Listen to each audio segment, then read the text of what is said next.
Cartoons are the cornerstone of childhood. Kids spend most of their mornings watching animated characters solve problems, fight, learn lessons, and make some funny jokes along the way. I grew up watching Scooby-Doo. Scooby-Doo Cyber Chase was my favorite. They had two gangs, the Cyber Gang and the New Gang. The Cyber Gang had kind of the old-fashioned clothes, and then they gave the New Gang updated clothes. It always fascinated me how Shaggy had a red shirt, because I had never seen him in an episode anywhere with a red shirt. So I looked up the history of Scooby-Doo. I found that the creation of Scooby-Doo has a long past spanning 50 years, starting with the creation of the Hanna-Barbera Company, Scooby's initial creation, and the many cartoons that followed. Scooby-Doo, along with many other cartoons, was produced by the Hanna-Barbera Corporation. Britannica.com details the creation of the company in their article Hanna-Barbera American Animators.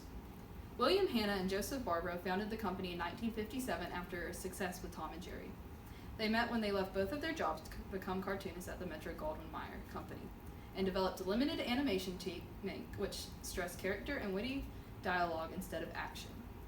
They received many rewards, and in 1996 they were purchased by the Warner Brothers, who put them onto the Cartoon Network show. Hanna-Barbera created many cartoons that have entertained kids over numerous generations. Daniel Loxton, the writer for Skeptic, wrote a piece titled Scooby-Doo, which details the creation of the original cartoon.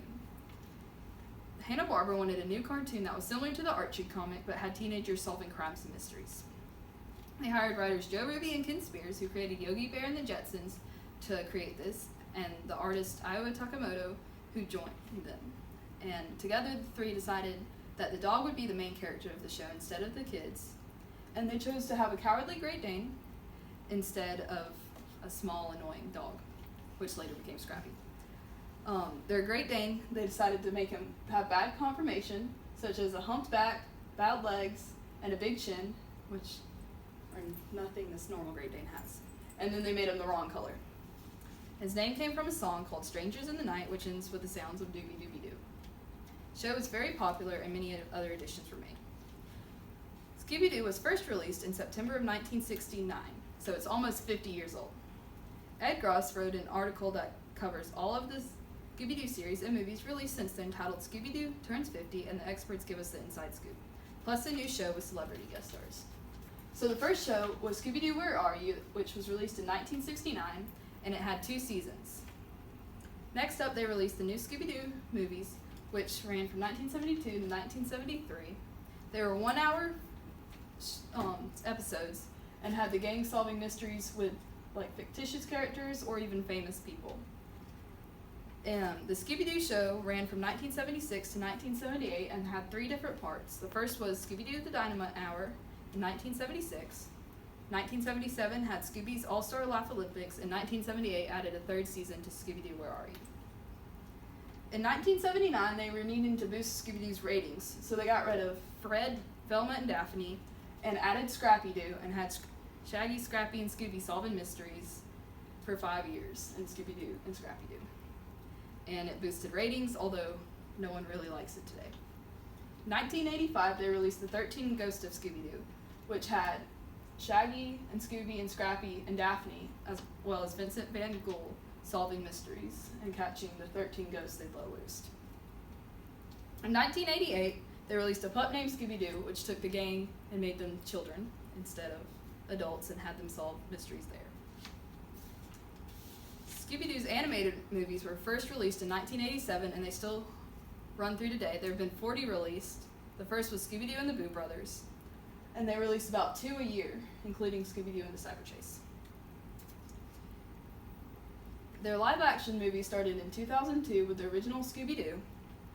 The sequel followed in 2004, titled Monsters Unleashed. Then in 2009, they did The Mystery Begins, which kind of just details how they came to be the group. And then Scooby-Doo and the Lake Monster in 2010. What's New Scooby-Doo was released in 2002 and ran until 2006 and went back to the original show. They had the whole gang just solving mysteries in about a 30-minute time span. Shaggy and Scooby Get a Clue dropped Fred, Velma, and Daphne to have Shaggy and Scooby run around the mansion that Shaggy had inherited and solve mysteries. Mystery Incorporated was released in 2010 and took a much darker twist on the show, and it was also a series that had to be watched one episode right after the other instead of in order, or instead of just whenever, sporadically. In 2015, Be Cool Scooby-Doo was released and had kind of like a blocky look to the characters and had them solving mysteries after they graduated from high school.